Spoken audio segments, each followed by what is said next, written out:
students, today we are going to start a new chapter, the second chapter of our textbook, that is biological classification. What is biological classification? Classification of living things is called biological classification.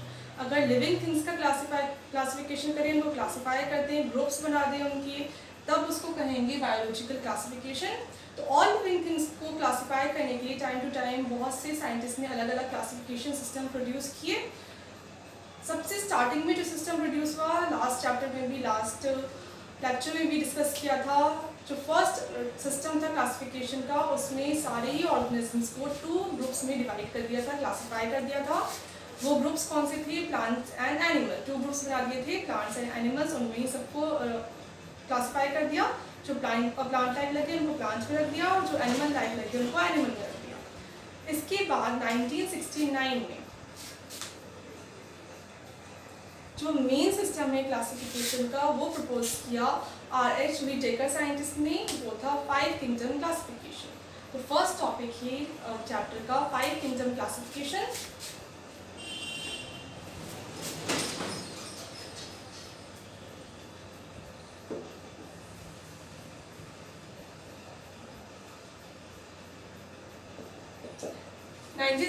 से पहले जब plant and animal group में divide किया था सारे organism को, तो उस सिस्टम को कहते थे 2 किंगडम सिस्टम.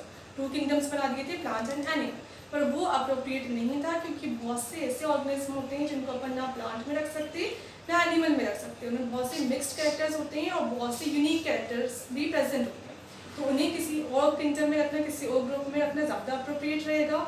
इसके लिए साइंटिस्ट R.H. Whittaker ने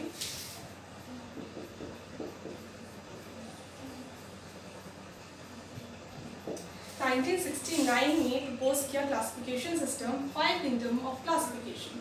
इस सिस्टम में उन्होंने सारे ही ऑर्गेनिज्म को डिवाइड कर दिया, क्लासिफाई कर दिया 5 किंगडम्स में. और वो 5 किंगडम्स कौन कौन से थे? वो थे Monera, protista, fungi, Plantae and animalia.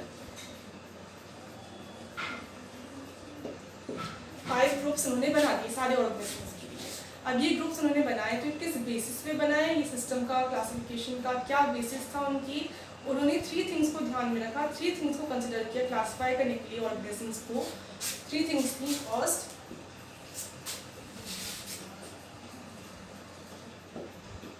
Complexity of cell structure. आप किसी ऑर्गेनिज्म का जो सेल स्ट्रक्चर है, यानी उसके अंदर जो सेल्स प्रेजेंट है, कितनी कॉम्प्लेक्स है, उसके बेसिस पर उन्होंने क्लासिफाई किया. आप सेल्स कैसी हो सकती हैं? उनकी कॉम्प्लेक्सिटी के बेसिस पे 2 टाइप्स की सेल्स हो सकती हैं. एक तो prokaryotic cells and second eukaryotic cells. Prokaryotic cells क्या होंगी? ऐसी सेल्स जिनके अंदर कोई भी मेम्ब्रेन बाउंड ऑर्गेनल प्रेजेंट नहीं होगा. अब मेम्ब्रेन बाउंड ऑर्गेनल क्या होते हैं? कोई भी सेल है, सेल के अंदर आउटर कवरिंग जो होती है वो होती है सेल मेम्ब्रेन. इसके अंदर लिक्विड फिल्ड होता है, उस लिक्विड को कहते हैं साइटोप्लाज्म. तो मेम्ब्रेन है, मेम्ब्रेन के अंदर साइटोप्लाज्म फिल्ड है. इस साइटोप्लाज्म में बहुत से ऑर्गेनल्स होते हैं, बहुत सी स्ट्रक्चर्स होती हैं जो खुद मेम्ब्रेन से सराउंडेड होती हैं. लाइक न्यूक्लियस, जो मेन ऑर्गेनल होता है किसी भी सेल का, दैट इज न्यूक्लियस, जिसके अंदर जेनेटिक मटेरियल फिल्ड होता है, डीएनए जिसके अंदर प्रेजेंट होता है. वो न्यूक्लियस सेंट्रल होता है, ये मोस्ट ऑफ द सेल्स में सेंट्रल में होता है और मोस्ट इंपॉर्टेंट ऑर्गेनल होता है. तो ये भी मेम्ब्रेन से बाउंडेड रहता है. ऐसे अदर जो ऑर्गेनल्स हैं like mitochondria, lysosome etcetera. Lysosome है, माइटोकॉन्ड्रिया है, ये सभी एक मेम्ब्रेन से बाउंडेड रहते हैं. इनकी चारों तरफ एक मेम्ब्रेन प्रेजेंट होती है. ऐसे मेम्ब्रेन बाउंड ऑर्गेनल्स एब्सेंट होते हैं प्रोकैरियोटिक सेल्स. तो ये भी नहीं होगा, लाइसोसोम भी नहीं होगा, माइटोकॉन्ड्रिया भी नहीं होगा, न्यूक्लियस भी नहीं होगा. राइबोसोम प्रेजेंट हो सकते हैं, क्योंकि राइबोसोम जो होते हैं ऑर्गेनल्स वो मेम्ब्रेन बाउंडेड नहीं होते, उनमें मेम्ब्रेन प्रेजेंट नहीं होती. तो राइबोसोम इनके अंदर प्रेजेंट होते हैं. अब इनके अंदर न्यूक्लियस नहीं है, पर जेनेटिक मटेरियल तो होगा. अगर सेल है, कोई ऑर्गेनिज्म है, तो उसके अंदर जेनेटिक मटेरियल डीएनए या आरएनए, मोस्ट केसेस में डीएनए, किसी किसी केस में आरएनए हो सकता है, वो प्रेजेंट होगा. तो वो कहाँ प्रेजेंट होता है? फिर सेल के सेंटर में ऐसे ही प्रेजेंट होता है, न्यूक्लियस में एब्सेंट होता है. ये स्ट्रक्चर जो है ये एब्सेंट होती है. ऐसे सेल्स को जिसके अंदर न्यूक्लियस, माइटोकॉन्ड्रिया, लाइसोसोम या अदर मेम्ब्रेन बाउंडेड जो स्ट्रक्चर्स हैं, ऑर्गेनल्स हैं, वो एब्सेंट होते हैं, उन सेल्स को कहते हैं प्रोकैरियोटिक सेल्स। तो सेल्स कितने टाइप की हो सकती हैं इनकी कॉम्प्लेक्सिटी के बेसिस पे? Prokaryotic and eukaryotic. प्रोकैरियोटिक जिनमें तो सारे जो ऑर्गेनल्स हैं मेम्ब्रेन राउंड वो एब्सेंट होंगे, और यूकैरियोटिक सेल्स में ये प्रेजेंट होते हैं, उनमें न्यूक्लियस भी प्रेजेंट होगा, लाइसोसोम भी प्रेजेंट होगा, माइटोकॉन्ड्रिया प्रेजेंट होगा, और अदर जो भी ऑर्गेनल्स होते हैं, गोल्जी बॉडी, अदर जो भी ऑर्गेनल्स हैं वो प्रेजेंट होंगे। तो इसके बेसिस पे सेल टाइप हो गए 2। अब उन्हें डिवाइड कर दिया, जो भी प्रोकैरियोटिक थे, प्रोकैरियोट्स को उन्होंने किसमें रख दिया? मोनेरा में। तो मोनेरा में कौन आएंगे? प्रोकैरियोट्स आएंगे। और बाकी जो भी 4 अदर जो किंगडम है रिमेनिंग, इनके अंदर जो ऑर्गेनिज्म आते हैं वो सारे होते हैं यूकैरियोट।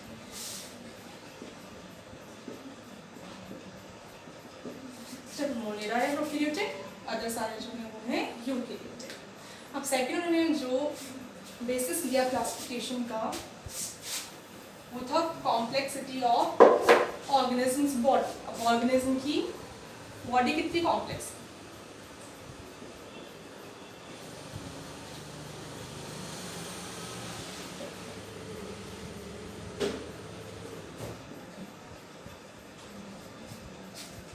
अब कोई ऑर्गेनिज्म है तो उसकी जो सेल्स हैं वो कैसे हैं? अगर सिर्फ सेल प्रेजेंट है, एक सिंगल सेल प्रेजेंट है, तब ऐसे ऑर्गेनिज्म को कहेंगे यूनिसेल्युलर। तो उनकी बॉडी की ऑर्गेनाइजेशन कैसी है? उनके ऑर्गेनाइजेशन में कितनी सेल्स हैं? कितनी सेल्स हैं? अगर सिंगल सेल प्रेजेंट है बॉडी ऑर्गेनाइजेशन में तब ऐसे ऑर्गेनिजम्स को कहेंगे यूनिसेल्युलर, और मोर देन 1 सेल प्रेजेंट है तब ऐसे ऑर्गेनिजम्स को कहेंगे मल्टीसेल्युलर। तो इसके बेसिस पे कॉम्प्लेक्सिटी ऑफ ऑर्गेनिजम्स बॉडी, इसके बेसिस पे जो ऑर्गेनिजम्स होते हैं वो भी हो सकते हैं 2 टाइप्स के, यूनिसेल्युलर एंड मल्टीसेल्युलर। अब मल्टीसेल्युलर जो ऑर्गेनिजम्स होते हैं इनमें भी फिर अलग अलग टाइप के हो सकते हैं। अब मल्टीसेल्युलर है यानी उनके अंदर बहुत सी सेल्स प्रेजेंट है। अब प्रेजेंट कैसे हैं? अगर वो सारी सेल्स मिलकर क्या बना रही हैं? टिश्यूज फॉर्म कर रही हैं, तब उसको कहेंगे फिर टिश्यू ग्रेड लेवल। अगर वो क्या कर रही हैं? टिश्यूज भी बना ली, फिर टिश्यूज ने आपस में मिलकर क्या बना लिया? ऑर्गन बना लिया। टिश्यू क्या होता है? Group of similar cells. Similar cell के ग्रुप में मिलकर क्या बना लिया? कोई ऑर्गन बना लिया, तब उसको कहेंगे organ level of body organization. ऐसे अगर उन ऑर्गन्स ने मिलकर क्या बना लिया? सिस्टम बना लिया पूरा ऑर्गन्स का, तब उसको कहेंगे organ system level of body organization. तो कितने टाइप के होंगे? अगर अपन एग्जांपल लें ह्यूमंस का, तो ह्यूमंस में क्या है? सेल्स प्रेजेंट है, मल्टीसेल्युलर है, सेल्स टिश्यू फॉर्म कर रही हैं, टिश्यूज प्रेजेंट होते हैं बॉडी में, लाइक ब्लड है, मसल टिश्यू है, ये सारे क्या है? टिश्यूज हैं। और हार्ट में भी मसल्स प्रेजेंट होती हैं, तो मसल क्या है? टिश्यू है। अब टिश्यूज ने मिलकर फिर क्या बना ली? ऑर्गन्स बना ली। तो जैसे हार्ट की मसल से मिलकर कौन सा ऑर्गन बना लिया? हार्ट फॉर्म कर लिया। ऑर्गन भी फॉर्म है इसके अंदर, ऑर्गन्स ने मिलकर फिर सिस्टम बना दिया। अब जैसे वेसल्स अलग ऑर्गन है, हार्ट अलग ऑर्गन है, वेसल्स ने और हार्ट ने मिलकर क्या बना लिया? सर्कुलेटरी सिस्टम बना लिया ब्लड को पंप करने के लिए। तो ह्यूमंस का जो बॉडी ऑर्गेनाइजेशन लेवल है वो क्या है? Organ system level. ऐसे ही अलग अलग लेवल्स होते हैं ऑर्गेनिजम्स की बॉडी ऑर्गेनाइजेशन के। इसके बेसिस पे अगर देखें तो मोनेरा जो है वो कैसे होते हैं? यूनिसेल्युलर होते हैं। मोनेरा में कौन आएंगे? Prokaryotes and unicellular. प्रोटिस्टा में कौन आएंगे? यूकैरियोटिक ऑर्गेनिजम्स जो होंगी यूनिसेल्युलर। इसमें भी क्या होंगे? यूनिसेल्युलर। दोनों में क्या डिफरेंस है? दोनों ही यूनिसेल्युलर है। मोनेरा तो प्रोकैरियोटिक होते हैं और प्रोटिस्ट यूकैरियोटिक होते हैं। फंजाई में आ जाएंगे मल्टीसेल्युलर, और इसमें सिर्फ सेल्स होती हैं, सेल्स प्रॉपर ग्रुप्स में भी अरेंज नहीं होती हैं, इसमें प्रॉपर टिश्यूज भी एब्सेंट होते हैं।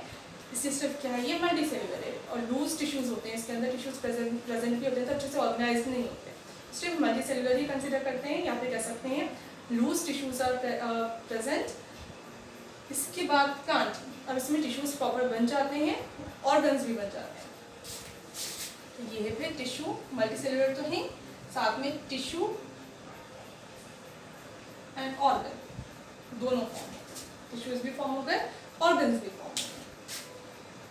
अब फिर एनिमेलिया में फिर सिस्टम भी हो जाते हैं। एनिमल्स में कौन आएंगे? ह्यूमंस आते हैं, तो ह्यूमंस में ऑर्गन सिस्टम प्रेजेंट होते हैं। ऐसे अदर जो ऑर्गेनिजम्स होते हैं, जो एनिमल्स होते हैं, उनके अंदर भी फिर ऑर्गन सिस्टम्स प्रेजेंट होते हैं। एनिमेलिया में कौन आएंगे? जो मल्टीसेल्युलर है और उनके अंदर ऑर्गन सिस्टम्स भी प्रेजेंट है, वो किसके अंदर आ जाएंगे? एनिमेलिया के अंदर आ जाएंगे। इस बेसिस पर उन्होंने क्लासिफाई कर दिया, ग्रुप्स बना दिए।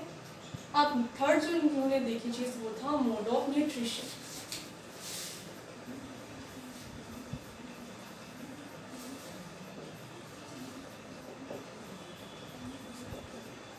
यानी न्यूट्रिशन ये कैसे गेन कर रहे हैं, क्या मेथड है जिससे ये न्यूट्रिशन ले रहे हैं। तो इसके बेसिस पे अगर ऑर्गेनिज्म को अपन क्लासीफाई करें तो कितने टाइप के ऑर्गेनिज्म हो सकते हैं, 2 टाइप्स के हो सकते हैं, ऑटोट्रॉफ्स एंड हेटेरोट्रॉफ्स।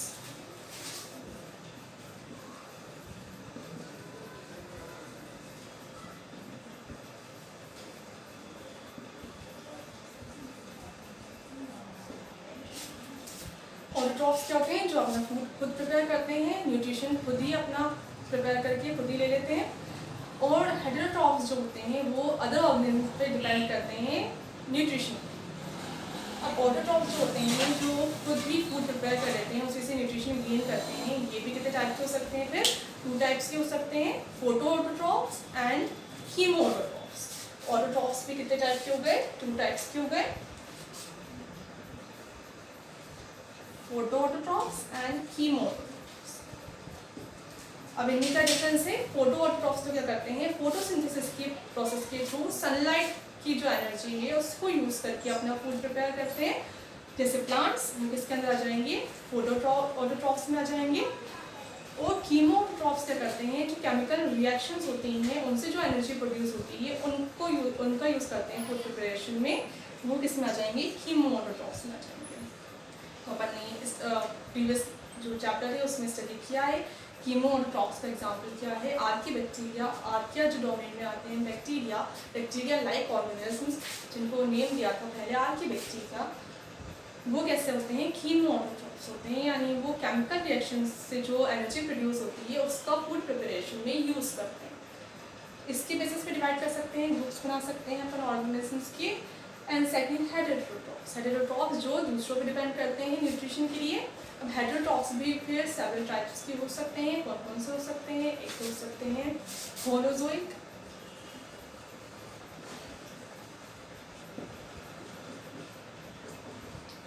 होलोजोइक क्या होते हैं, जो दूसरे एनिमल को किल करके उनसे फिर फूड गेन करते हैं, वो होते हैं होलोजोइक।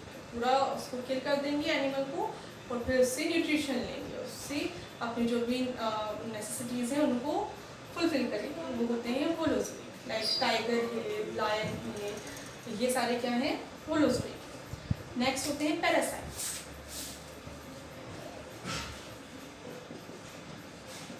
पैरासाइट्स क्या करते हैं, पूरा ऑर्गेनिज्म को किल नहीं करते, उनकी बॉडी के ऊपर या बॉडी के अंदर रहते हैं और फिर न्यूट्रिशन गेन करते रहते हैं। लाइक मॉस्कीटो है, मॉस्कीटो क्या है, एक्सोपैरासाइट है, यानी बॉडी के बाहर से वो फूड गेन करता है, अपना न्यूट्रिशन गेन करता है। ऐसे लीचेस जो होती हैं, लीचेस भी ब्लड सकिंग एनिमल्स होती हैं, ब्लड पे सर्वाइव करती हैं दूसरे एनिमल्स की, तो वो भी बॉडी के ऊपर रहकर न्यूट्रिशन गेन कर रही हैं, यानी वो क्या है, एक्सोपैरासाइट्स है। एंडोपैरासाइट्स क्या होते हैं, जो बॉडी के अंदर रहते हैं, तो बॉडी के अंदर भी बहुत सारे जो पैरासाइट्स हैं वो रह सकते हैं। लाइक मलेरिया जो डिजीज चलती है उसमें जो प्लाज्मोडियम है प्रोटोजोआ, वो बॉडी के अंदर चला जाता है, बॉडी के अंदर अपना लाइफ साइकिल कंप्लीट करता है। तो बॉडी के अंदर रह के जो ऑर्गेनिज्म न्यूट्रिशन गेन करते हैं वो होते हैं एंडोपैरासाइट, और जो बॉडी के बाहर रह के करते हैं वो होते हैं एक्सोपैरासाइट्स। तो पैरासाइट्स किल नहीं करते पूरे एनिमल को, पर उनके ऊपर या अंदर रहकर अपना न्यूट्रिशन गेन करते हैं। तो होलोजोइक हो सकते हैं जो पूरा किल कर दें, पैरासाइट हो सकते हैं जो उन पर डिपेंड करते हैं, वो किल नहीं करते। और नेक्स्ट हो सकते हैं सैप्रोफाइट्स।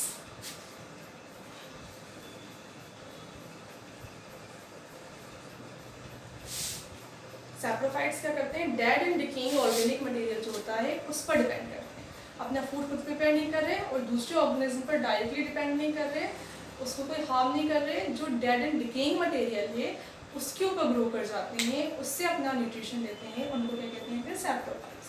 तो सैप्रोफाइट्स में आते हैं मेनली फंजाई, किसी भी डेड एंड डिकेइंग जो भी मटेरियल है उसको ग्रो कर जाती है। ये हो गया मोड ऑफ न्यूट्रिशन। आप इसमें अगर देखिए मोलेरा, तो मोलेरा कैसे होते हैं,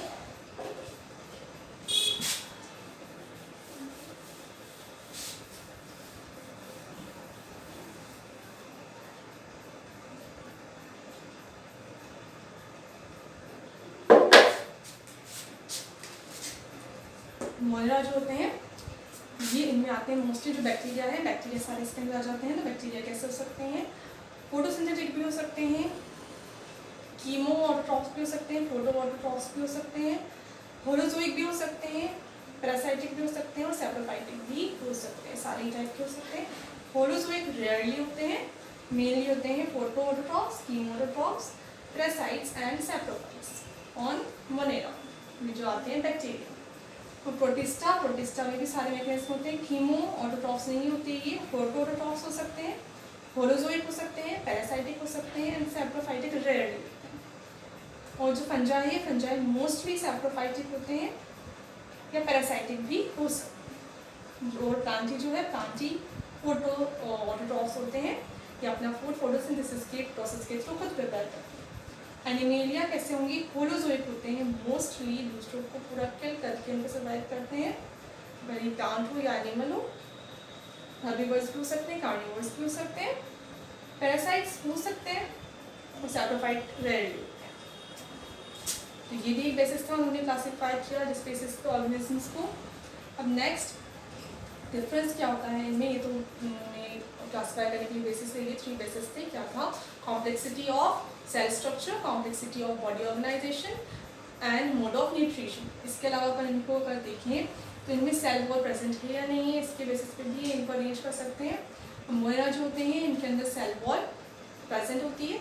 सेल वॉल किसकी बनी हो सकती है? पेप्टिडोग्लाइकन की बनी हुई हो सकती है या फिर बनी हुई हो सकती है कोई अदर शुगर या प्रोटीन मॉलिक्यूल्स की। पर वो कैसी होगी? नॉन लिविंग होती है, असेलुलर होती है, सेल एब्सेंट होती है, जो मेम्ब्रेन होती है सिर्फ सब्सटेंस की बनी हुई। प्रोटिस्टा में किसी में प्रेजेंट हो सकती है, मोस्टली एब्सेंट होती है सेल वॉल। फंजाई में सेल वॉल प्रेजेंट होती है, सेल वॉल किसकी बनी हुई होती है? मोस्टली काइटिन की बनी हुई होती है। प्लांट में सेल वॉल सेल्यूलोज की बनी हुई होती है, सेल्यूलोज, काइटिन ये सब क्या है? कार्बोहाइड्रेट्स हैं। मेन जो मॉलिक्यूल्स होते हैं, जो बायोमॉलिक्यूल्स होते हैं, जो किसी भी ऑर्गेनिज्म की बॉडी में प्रेजेंट होते हैं, उनको क्या कहेंगे? बायोमॉलिक्यूल्स।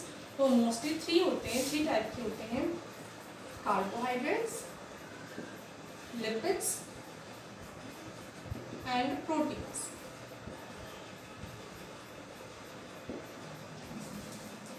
तो इनकी जो बनी होती है मोनेरा की, वो बनी होती है या तो पेप्टिडोग्लाइकन से।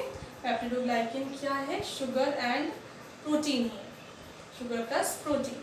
कभी अदर जो शुगर प्लस प्रोटीन के मॉलिक्यूल होते हैं उनकी बनी हुई हो सकती है। प्रोटिस्ट में मोस्टली एब्सेंट होती है। फंजाई में काइटिन की बनी हुई होती है। काइटिन क्या है?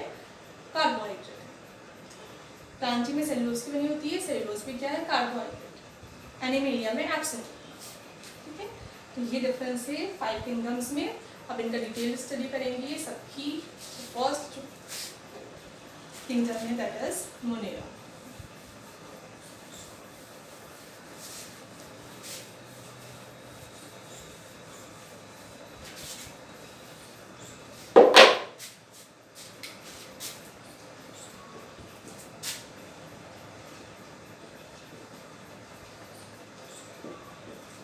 तो as we already discussed, Monera में कौन से ऑर्गेनिजम्स आएंगी? जो होंगे prokaryotic, unicellular, mode of nutrition उनका किसी भी टाइप का हो सकता है, होलोजोइक में रेयरली होते हैं। एंड फोर्थ में सेल वॉल बनी हुई होती है। एक तो सेल वॉल कैसे होती है? असेलुलर होती है। सेल वॉल में कोई भी लिविंग चीज़ नहीं होती, सिर्फ उसमें होता है कार्बोहाइड्रेट एंड प्रोटीन प्रेजेंट होता है। अब मोनेरा में मोस्टली कौन आते हैं? सारे जो बैक्टीरिया आते हैं, बैक्टीरिया किसके अंदर आएंगे? मोनेरा के अंदर आएंगे। और सबसे ही ज़्यादा जो ऑर्गेनिज्म प्रेजेंट है अर्थ पर वो क्या है? बैक्टीरिया है। कैसे होते हैं ये? माइक्रोस्कोपिक होते हैं, बहुत साइज में ये छोटे होते हैं। नेकेड आइज से इनको नहीं देख सकते अपन, माइक्रोस्कोप की ज़रूरत पड़ेगी अगर अपन को इसकी स्टडी करना हो, उनको देखना हो तो। इन पे सेल वॉल प्रेजेंट होती है, रिजिड होती है सेल वॉल, रिजिड यानी हार्ड होती है, फ्लेक्सिबल नहीं होती। और इसके अंदर जो भी आते हैं ऑर्गेनिज्म, उनका जो फॉर्मेशन है वो अर्थ पर सबसे पहले हुआ था। सबसे पहले बैक्टीरिया ही फॉर्म हुए थे, इसके बाद अदर जो कॉम्प्लेक्स ऑर्गेनिज्म हैं वो डेवलप हुए। अब इसको भी हम डिवाइड कर देते हैं ग्रुप्स में, तो इसको 2 ग्रुप्स में डिवाइड कर देते हैं मोनेरा को।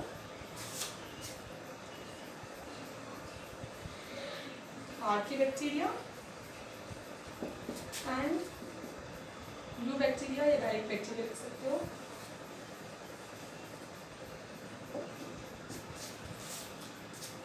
अब मैंने स्टडी किया था वूस क्लासिफिकेशन जो था 3 डोमेन सिस्टम, उसके अंदर वूस में कहा था वूस का क्लासिफिकेशन इनके बाद आया था।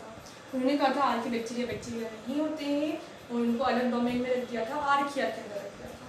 पर वो क्लासिफिकेशन भी उतना पॉपुलर नहीं है। ज़्यादा पॉपुलर कौन सा क्लासिफिकेशन है? 5 किंगडम क्लासिफिकेशन है, जिसमें उनको फिर बैक्टीरिया लाइक ही कंसिडर किया था और उनको किसमें रखा था? मोनेरा किंगडम के अंदर रखा था। मोनेरा किंगडम के अंदर 2 ग्रुप्स बना दिए थे, एक तो आर्की बैक्टीरिया, एक यू बैक्टीरिया। आर्की बैक्टीरिया में कहा था इसके अंदर कौन से बैक्टीरियाज आते हैं? जो एंशिएंट बैक्टीरियाज हैं वो आते हैं, जो अर्थ पर सबसे पहले डेवलप।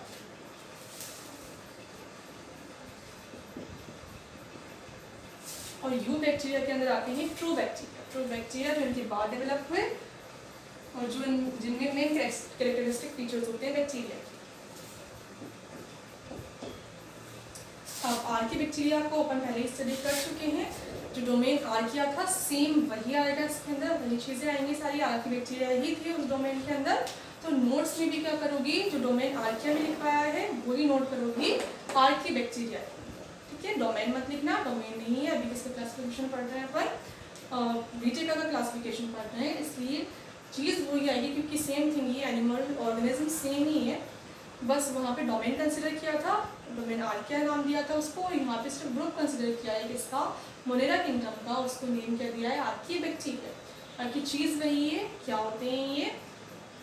प्रोकैरियोटिक होते हैं, सिंगल सेल होते हैं, मेम्ब्रेन बनी हुई होती है इनकी, शुगर प्लस प्रोटीन की, शुगर प्लस प्रोटीन पर अदर देन पेप्टिडोग्लाइकन। पेप्टिडोग्लाइकन भी क्या है? शुगर एंड प्रोटीन ही है। और शुगर और पेप्टिडोग्लाइकन किसके अंदर प्रेजेंट होता है? यू बैक्टीरिया, ट्रू बैक्टीरिया के अंदर प्रेजेंट होती है इसकी सेल वॉल। इसके अंदर शुगर एंड प्रोटीन की ही प्रेजेंट होगी, पर पेप्टिडोग्लाइकन के अलावा कोई अदर सब्सटेंस होगा। तो इनकी सेल वॉल होती है शुगर प्लस प्रोटीन की बनी हुई होती है। प्रोकैरियोटिक होते हैं ये, यूनिसेलुलर होते हैं। और कैसे होते हैं ये? जो कीमोटोट्रॉफ्स होते हैं, केमिकल रिएक्शन से जो एनर्जी प्रोड्यूस होती है उससे फिर अपना फूड प्रिपेयर करते हैं और सर्वाइव करते हैं। आर्की बैक्टीरिया बहुत पहले के टाइम से प्रेजेंट है अर्थ पर, लाइक 3.6 बिलियन ईयर को ही डेवलप हो गए थे। और इनको ऑक्सीजन की उतनी नीड नहीं होती सर्वाइवल के लिए। इनको फिर ग्रुप्स में डिवाइड कर दिया था, इनको फिर 3 ग्रुप्स में डिवाइड कर दिया था। तो यहाँ पे भी इस क्लासिफिकेशन में भी वही 3 ग्रुप्स आएंगे। कौन कौन से थे? मिथेनोजन्स, हैलोफिल्स एंड थर्मोएसिडोफिल्स। मेथेनोफिल्स कौन से थे? मीथेन मेकर्स थे, जो केमिकल रिएक्शन में क्या प्रोड्यूस कर रहे थे? मीथेन गैस प्रोड्यूस कर रहे थे। मीथेन गैस क्या होती है? CH4, कार्बन हाइड्रोजन प्रेजेंट होता है इसके अंदर, मीथेन गैस प्रोड्यूस करते हैं, इसी को कहते हैं मीथेन मेकर्स, मिथेनोफिल और मिथेनोजन्स। हेलोफिल्स क्या होते हैं? सॉल्ट लवर्स होते हैं, ऐसे एनवायरमेंट में रहते हैं जहाँ पे सॉल्ट बहुत ज़्यादा अमाउंट में प्रेजेंट होता है, लाइक सॉल्ट लेक्स हैं वहाँ पे प्रेजेंट होंगी ये। फिर थर्मोएसिडोफिल्स ऐसे कंडीशंस में प्रेजेंट होंगी जहाँ पे एक्सट्रीम टेम्परेचर होगा, या तो बहुत ज़्यादा होगा या बहुत कम होगा, ऐसी कंडीशंस में प्रेजेंट होंगी। अब यू बैक्टीरिया, इसका वहीं से नोट करना प्रीवियस चैप्टर से नोट्स में। अब यू बैक्टीरिया और ट्रू बैक्टीरिया क्या होते हैं? ट्रू बैक्टीरिया भी होते हैं prokaryotic, single cell, cell membrane की किसकी बनी होगी? पेप्टिडोग्लाइकन की बनी हुई होगी।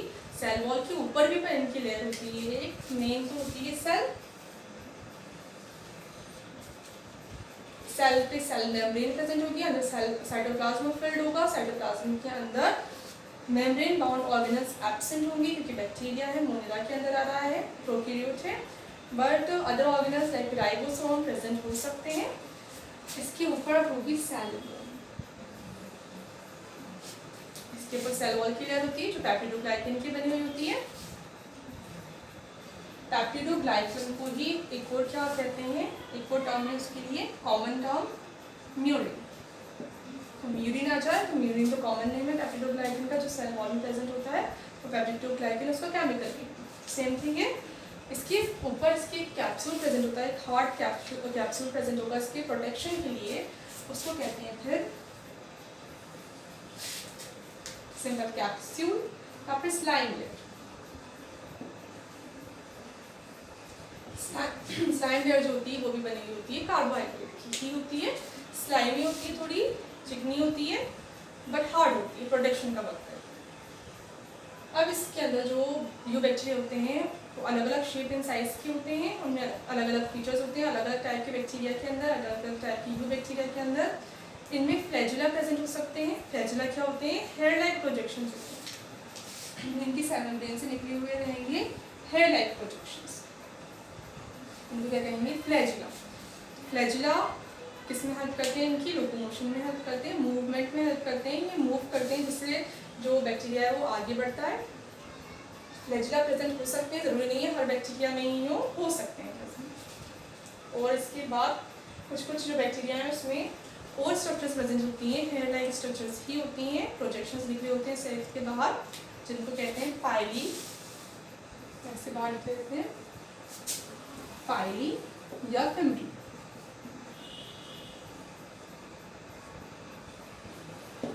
तो पाइली एंड फिम्बरी का रिप्रोडक्शन के टाइम पे यूज होता है मेनली। इनकी डिटेल स्टडी करेंगे नेक्स्ट चैप्टर में। तो ये स्ट्रक्चर्स जो होती हैं लाइक ये प्रेजेंट हो सकती हैं, सब में नहीं होती। फ्लैजुला भी प्रेजेंट हो सकते हैं, सब में नहीं होते। अब जो यू बैक्टीरिया होते हैं उनको भी फिर क्लासिफाई किया है 2 ग्रुप्स में।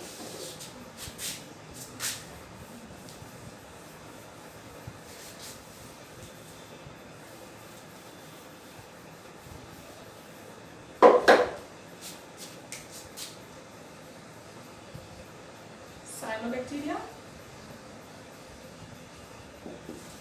and bacteria।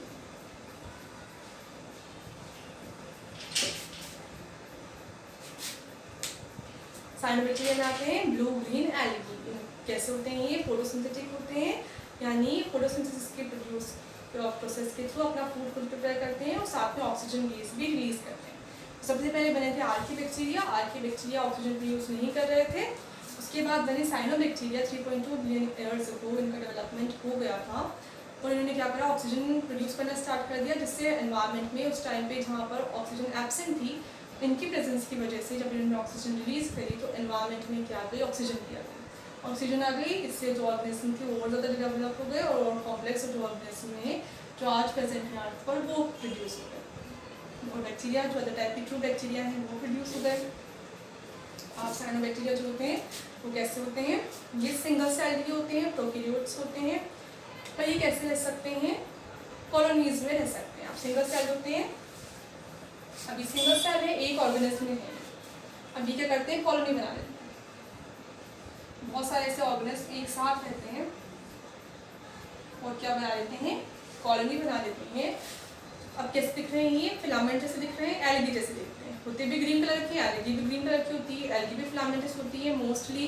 तो ये भी कैसे दिखते हैं? फिर कॉलोनी बना लेते हैं, तो फिलामेंट लाइक ही दिखते हैं।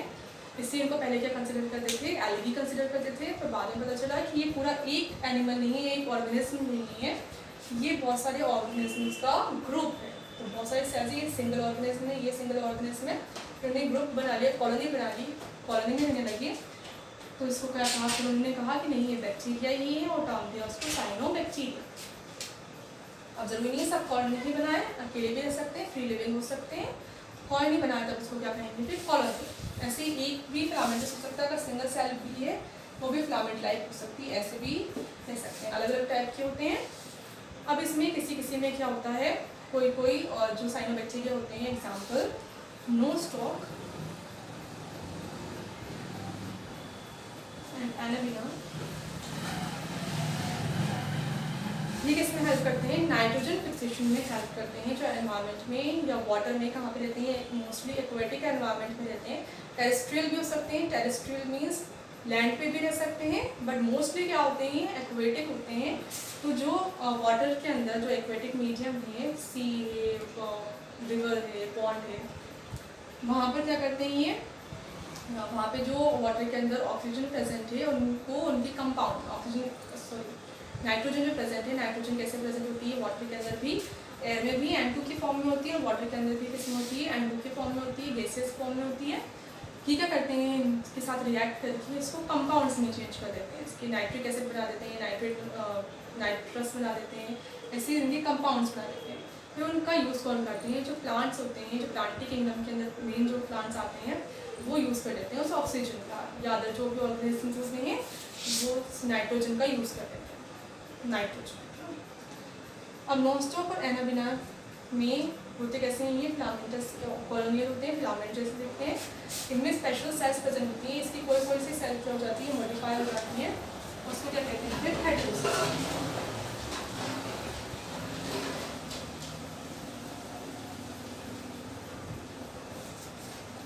ये क्या करती है, ये जो एक सेल है ये करेगी इसका वर्क नाइट्रोजन फिक्सेशन का, यानी नाइट्रोजन जो बेस है एंड उसके कंपाउंड में चेंज करने का, जिसका यूज़ कौन करेंगे फिर बाद में प्लांट्स करेंगे। प्लांट्स डायरेक्ट यूज़ नहीं कर सकते नाइट्रोजन गैस का, तो ये हेटेरोसिस प्रेजेंट होती है।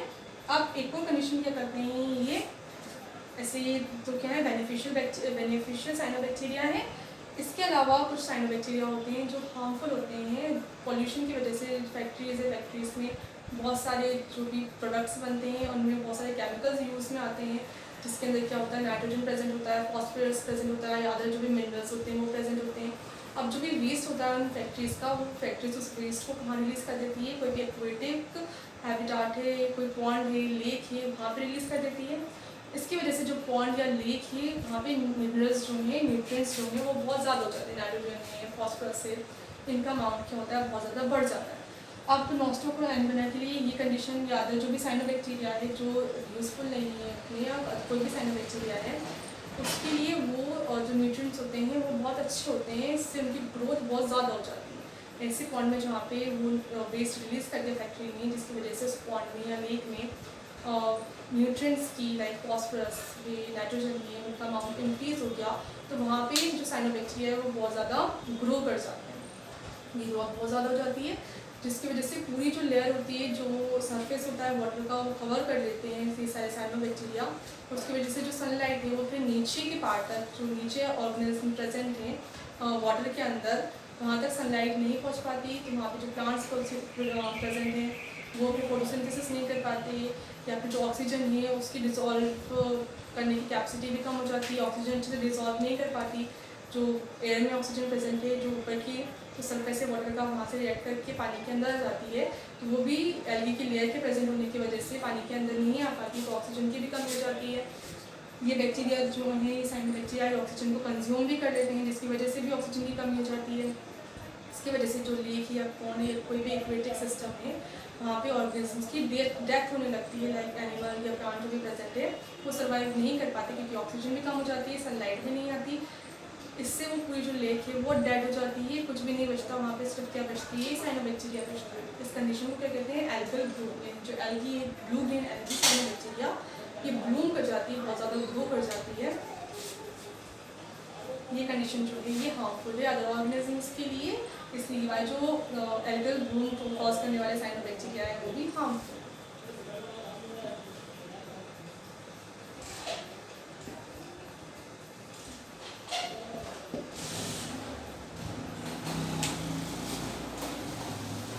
साथ ही ये जो इनकी कॉलोनी है पूरी, अभी कोई भी साइनोबैक्टीरिया है इसमें एक शीट में प्रेजेंट होती है, एक शीट प्रेजेंट होगी किसकी, जिलेटिन,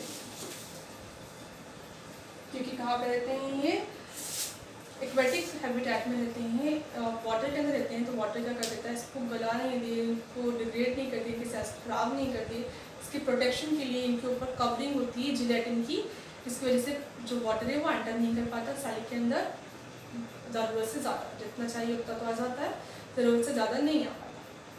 तो साइनोबैक्टीरिया बेनिफिशियल हो गए नोस्टो कैनिबिना, और जो एल्गल ब्लूम को कॉज कर रहे हैं वो हार्मफुल हो गए। ऐसे एक और साइनोबैक्टीरिया है स्पाइरुलिना, ये भी बेनिफिशियल है, क्या करता है ये, इसमें प्रोटीन बहुत ज़्यादा होता है, उसका फिर टैबलेट्स फॉर्म कर देते हैं, इसकी टैबलेट्स बना देती हैं कंपनीज, और टैबलेट्स फिर ह्यूमंस को देते हैं जिनमें प्रोटीन की कमी, ह्यूमंस में प्रोटीन चाहिए जिनको, तो उनको फिर स्पाइरुलिना की कैप्सूल्स देते हैं, जिससे उनमें प्रोटीन बॉडी में ज़्यादा हो जाता है, गेन कर देते हैं प्रोटीन, बहुत ज़्यादा अमाउंट में प्रोटीन प्रेजेंट होता है स्पाइरुलिना में। सबसे ज़्यादा किसी अगर चीज़ में प्रोटीन प्रेजेंट है तो इसके अंदर प्रेजेंट होता है वो स्पाइरुलिना में, बहुत ज़्यादा बहुत जल्दी रिकवर कर लेते हैं ऐसे पेशेंट जिनमें प्रोटीन नहीं है, जिनको प्रोटीन चाहिए, तो उनको स्पाइरुलिना के टैबलेट्स देते हैं, वो बहुत जल्दी रिकवर कर जाते हैं। तो ये था cyanobacteria group. Tomorrow we will study bacteria और यू बैक्टीरिया, ट्रू बैक्टीरिया।